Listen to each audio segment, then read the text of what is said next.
Friends नमस्कार। आप सभी साथियों को आपके अपने यूट्यूब चैनल डॉक्टर फलाहारी आयुर्वेदिक औषधि केंद्र में फ्रेंड्स हम स्वागत करते हैं, वेलकम करते हैं। फ्रेंड्स आज का जो विषय है काफ़ी इंपॉर्टेंट विषय है फ्रेंड्स।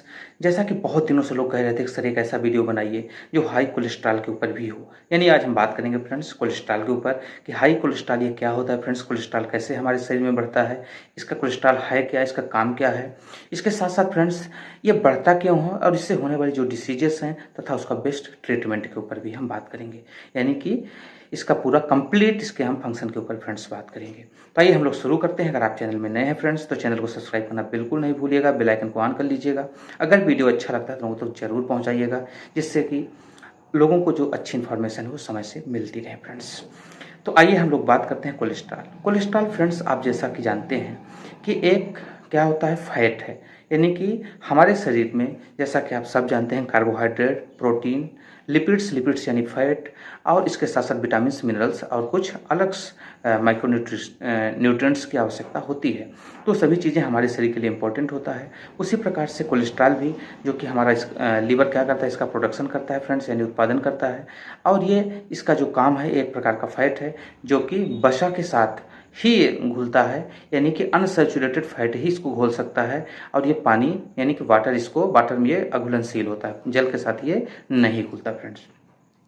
अब इसका काम क्या होता है फ्रेंड्स, ये जो कोलेस्ट्रॉल होता है ये हमारे शरीर के जैसे विटामिन डी के लिए हो जाता है, हमारे सेल वॉल का निर्माण करता है, कोशिका जो भित्ति होती है उसका भी निर्माण करने का कार्य करता है, ब्लड का जो एक सांद्रता होती है उसको भी बना के रखता है। और इसके साथ साथ विटामिन डी का भी जो मेटाबॉलिक फंक्शन है उसको और बहुत सारे हार्मोन्स को भी रेगुलेट करता है, इसको कंट्रोल करता है और उसके प्रोडक्शन में ये हेल्प करता है फ्रेंड्स।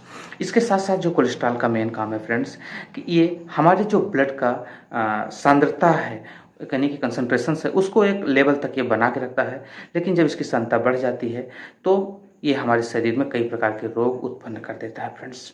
तो आइए हम लोग बात करते हैं कि जो कोलेस्ट्रॉल है ये बढ़ता क्यों है और इसका जो बढ़ने का कारण है उसको हम कैसे रोक सकते हैं, तो हम लोग बात करेंगे फ्रेंड्स जैसा कि आप जानते हैं कोलेस्ट्रॉल को अपन ने 3 कैटेगरी में रखा है, एक एलडीएल, वीएलडीएल और एचडीएल। तो एलडीएल यानी लो डेंसिटी लिपोप्रोटीन्स, वीएलडीएल मतलब वेरी लो डेंसिटी लिपोप्रोटीन्स और एचडीएल का मतलब हाई डेंसिटी लिपोप्रोटीन्स। तो हाई डेंसिटी जो लिपोप्रोटीन होता है फ्रेंड्स ये हमारे शरीर के लिए बहुत महत्वपूर्ण होता है। ये मतलब जो जमता है यानी जो ब्लड गाढ़ा पड़ जाता है उसको उस हिसाब से नहीं होने देता, जो उसका नॉर्मल रेंज है उसके हिसाब से ये बना के रखता है, यानी कि जो लो डेंसिटी लिपिड्स हैं उसको ये कम कर देता है। और उससे भी ज़्यादा जब लोगों को हार्ट अटैक हो जाता है या कि बहुत ज़्यादा क्लॉटिंग हो जाती है उस कंडीशन को अपन वेरी लो डेंसिटी लिपिड्स कहते हैं फ्रेंड्स, जिसमें से कि एलडीएल को अपन बैड कोलेस्ट्रॉल कहते हैं और एचडीएल को अपन गुड कोलेस्ट्रॉल कहते हैं। एचडीएल का काम क्या होता है कि एलटीएल को पुनः वो लीवर तक लाता है, जिससे कि उसका मेटाबॉलिक प्रोसेस किया जा सके और हमारे जो ब्लड में इसका जो लेवल है वो नॉर्मल रेंज तक बना के रख सके फ्रेंड्स। जब आप जांच कराते हैं तो एक रेफरेंस रेंज और एक पेशेंट रेंज आपको देखने को मिलता है। तो एचडीएल कितना है, एलडीएल कितना है, आप जांच करा सकते हैं फ्रेंड्स। अब इसके बारे में बताना चाहता हूँ कि आज कोलेस्ट्रॉल की समस्या कॉमन होती चली जा रही है। शहरों में लगभग 25 से 30% जो आबादी है, एक सर्वे से पता चला है, आप भी गूगल में सर्च कर सकते हैं कि 25 से 30% आबादी कोलेस्ट्रॉल यानी हाई कोलेस्ट्रॉल से ग्रसित है, जिसमें से एलडीएल काफ़ी बढ़ा हुआ होता है फ्रेंड, एचडीएल की कमी होती है। और इसी तरीके से ग्रामीण में लगभग 15 से 20% लोग इससे ग्रसित होते हैं फ्रेंड्स। अगर ये बढ़ जाता है तो इसके लक्षण क्या क्या होते हैं पहले हम लक्षण में बता दें, उसके बाद फ्रेंड्स इसका हम कैसे कम किया जा सकता है, कि क्यों बढ़ जाता है हम उसके ऊपर भी बात करते हैं। इसके जो कोलेस्ट्रॉल हमारे शरीर में जब बढ़ जाता है तो सबसे पहले आपका जो ब्लड प्रेशर है वो डिसबैलेंस हो जाता है, कम या ज़्यादा, यानी हाइपरटेंशन या हाइपोटेंशन आप को देखने को मिलेगा। दूसरा चीज़, उनको चलने फिरने में भी काफ़ी दिक्कतें होगी, शरीर भारी हो जाती है, सांस लेने में उनको काफ़ी तकलीफ होती है, जैसे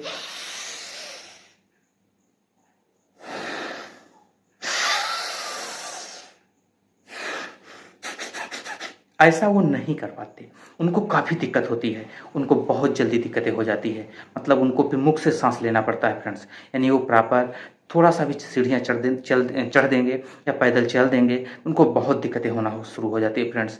तो ऐसे अगर लक्षण देखने को मिलते हैं तो कोलेस्ट्रॉल की जाँच जरूर कराइए, यानी कि जो लिपिड्स प्रोफाइल है उसकी जाँच जरूर करवा लीजिए। तो ये तो फ्रेंड्स हो गए इसके लक्षण। दूसरा चीज़, आपको घबराहट होती है, आपको बहुत सारे हार्ट में, मतलब ऐसा कहा जाए कि चेस्ट में पेन भी हो सकता है, और आपका पाचन भी खराब हो सकता है, और शरीर में स्वेलिंग भी हो सकती है। इस तरीके से बहुत सारे सिम्टम्स आपको देखने को मिलेंगे फ्रेंड्स।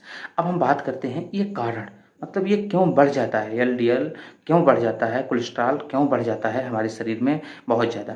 फ्रेंड्स, इसका कारण ये है refined food, packed food, animal food.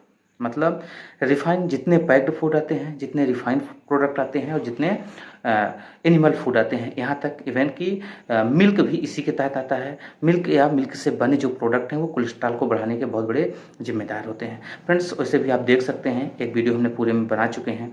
आपसे मैं एक प्रश्न करता हूँ कि जो हमारी प्रकृति है, वो जो रेनिन नामक एंजाइम है, उसको सिर्फ 3 साल तक सेक्रेशन होता है। क्यों? क्योंकि 3 साल तक ही बच्चा दूध को पी सकता है, उसके बाद उसका सेक्रेशन बंद हो जाता है, और उसका काम क्या होता है, मिल्क को डाइजेस्ट करना। इसलिए फ्रेंड्स, दूध खाएं तो गाय का खाएं या बकरी का खाएं, लेकिन भैंस का बिल्कुल हमारी शरीर एक्सेप्ट नहीं करती। और हमने ये चीज़ सर्वे किया है फ्रेंड्स, हमने देखा है कि लगभग भैंस का दूध, घी, मट्ठा खाने वाला इंसान को अर्थराइटिस का पेशेंट हो जाता है, उसको बहुत ज़्यादा गैस्ट्रिक हो जाती है, और कोलेस्ट्रॉल और बीपी का रोगी उसको लगभग मैक्सिमम केसेस में हमने देखा है फ्रेंड्स। क्यों? क्योंकि उसको हमारे शरीर आसानी से डाइजेस्ट नहीं कर पाते फ्रेंड्स।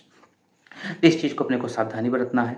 दूसरा चीज़ फ्रेंड्स, ये समस्याएं आज कॉमन होती चली जा रही हैं, क्योंकि हमारा आपका लाइफ स्टाइल, इसके ऊपर हम एक बात आप लोगों को बताना चाहते हैं जो सबसे यूनिक है, कि हमारा आपका खाने का निश्चित टाइम होना चाहिए। जैसे आप ब्रेकफास्ट करते हैं तो ब्रेकफास्ट में सिर्फ ग्रीन सलाद हो या फ्रूट्स हो, इसके अलावा कुछ नहीं होना चाहिए फ्रेंड्स। पैक्ड फूड, तले हुई चीज़ें तो बिल्कुल हमको ब्रेकफास्ट में लेने नहीं चाहिए। ये चीज़ हमको लंच में ले लेना चाहिए जो रसोई में बनता है। उसके साथ साथ हमको खाने के पहले हरी सलाद पत्तियाँ ज़रूर ले लेनी चाहिए, 350 से 400 ग्राम तक फ्रेंड्स। जैसे पालक का पत्ता है, धनिया का पत्ता है, मूली का पत्ता है, चुकंदर का पत्ता है, आपका पान का पत्ता है। पान का पत्ता भी बहुत इंपॉर्टेंट होता है, लेकिन 4-6 दिन अगर आप शुरू में खाएँगे तो थोड़ा-सा दिक्कतें होती हैं, उसके बाद बहुत अच्छा लगने लगता है फ्रेंड्स। आप हमने डाइट चार्ट बनाया हुआ है, उसका प्लान है, उसमें आप देख सकते हैं फ्रेंड्स। तो ये तो कारण रहे फ्रेंड्स।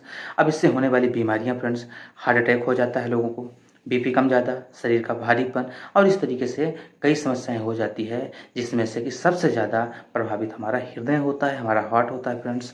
और हमारे शरीर में इकलौता एक ऐसा ऑर्गन है हार्ट, जो सिर्फ अपन को 8 सेकंड का ही मौका देता है। इसलिए इसको हमें आपको बचा के रखना पड़ेगा, और बचा के रखना चाहिए फ्रेंड्स। अगर ऐसी कोई समस्या है तो तत्काल आप इसकी जाँच कराइए, और अपना डाइट चार्ट बदलिए, अपना डाइट प्लान बदलिए, और नेचुरल तरीके से ठीक होइए फ्रेंड्स। एलोपैथ मेडिसिन में आप जाएँगे तो जीवन भर आपको सिर्फ कह देगा कि अब आपको जीवन भर दवाई ही खानी है। इसलिए आप नेचुरल तरीके से ठीक होइए, प्राकृतिक तरीके से ठीक होइए। इसके लिए बहुत अच्छे हमारे पास प्रोडक्ट हैं, बहुत अच्छे उनके रिजल्ट रहे हैं फ्रेंड्स। हमारे पास ऐसे कई केसेस हैं, हमारे पुराने वीडियो में आप देख सकते हैं हमारे चैनल में, कि कैसे-कैसे रोगी ठीक हुए हैं, जिनको दिया था कि अब आपको बाईपास सर्जरी करवानी पड़ेगी। ऐसे कई केसेस हैं जो ठीक हुए हैं फ्रेंड्स। तो आइए हम लोग बात करते हैं। हमारे पास फ्रेंड्स ये 3 कॉम्बिनेशन आता है जो वाटर इलेक्ट्रोथेरेपी का हम क्रिएट करते हैं, तैयार करते हैं। ये C2 और C3 के नाम से कॉम्बिनेशन है, जो हार्ट कॉम्बिनेशन के नाम से आता है फ्रेंड्स, और ये अपने यहाँ C1 के नाम से है। ये तीनों बहुत ही बेहतरीन रिजल्ट देते हैं फ्रेंड्स। इसको 3-3 बूंद, इसको 30-30 बूंद सुबह, दोपहर, शाम, खाली पेट 1 कप पानी में या कि आधे कप पानी में हम इसको ले सकते हैं, और 10-10 मिनट के अंतर में फ्रेंड्स आप देखेंगे कि आप जांच करवा लीजिए, और करीब 20 दिन 25 दिन के बाद पुनः जांच करवाइए। आप देख सकते हैं कि अतुलनीय परिवर्तन आ जाता है। क्यों? क्योंकि तत्काल ये सैचुरेटेड फैटी एसिड को गलाना शुरू कर देता है, उस भी एलडीएल को गलाना शुरू कर देता है, उसको जो उसका लेवल बढ़ गया है उसको बैलेंस करना शुरू कर देता है, और हमारे शरीर से अनवांटेड इस पदार्थ को बाहर कर देता है। ये बहुत अच्छे प्रोडक्ट हैं। इसके साथ साथ फ्रेंड्स 2 प्रोडक्ट और बहुत अच्छा है। एक प्रोडक्ट ही रहता है, उसके साथ साथ एक बहुत अच्छा प्रोडक्ट हमारे पास क्रिल ऑयल है। ये क्रैप सीड है फ्रेंड्स, ये बहुत यूनिक प्रोडक्ट है। इसका बहुत ही बेहतरीन रिजल्ट रहा। हाई एंटीऑक्सीडेंट है, ट्रांसफाइड कोलेस्ट्रॉल को बैलेंस करता है, हार्ट का कवच माना गया है, और सबसे महत्वपूर्ण चीज़ है कि ये कोलेस्ट्रॉल क्या है, आपका मेटाबॉलिक डिसीज है। मेटाबॉलिक डिसीज को ये बैलेंस कर देता है, क्योंकि पाचन के लिए बहुत यूनिक प्रोडक्ट है। डॉक्टर रेड्डी स्टैंड एमडी साहब का एक बहुत अच्छा पुस्तक है कि आपका डॉक्टर पोषक तत्वों के बारे में जानता है। उस पूरे पुस्तक में इस ब्लैक कलर के अंगूर का जो बीज निकलता है, उसके अंदर का एक्सट्रैक्ट का बहुत ज़्यादा वर्णन किया फ्रेंड्स। उसके साथ साथ हमारे पास एक क्रिल ऑयल आता है। ये ओमेगा का क्रिल ऑयल है। ये हार्ट का कवच कहा गया है फ्रेंड्स। हमारे हृदय का ये क्या है, ये हमारे हार्ट का कवच है फ्रेंड्स।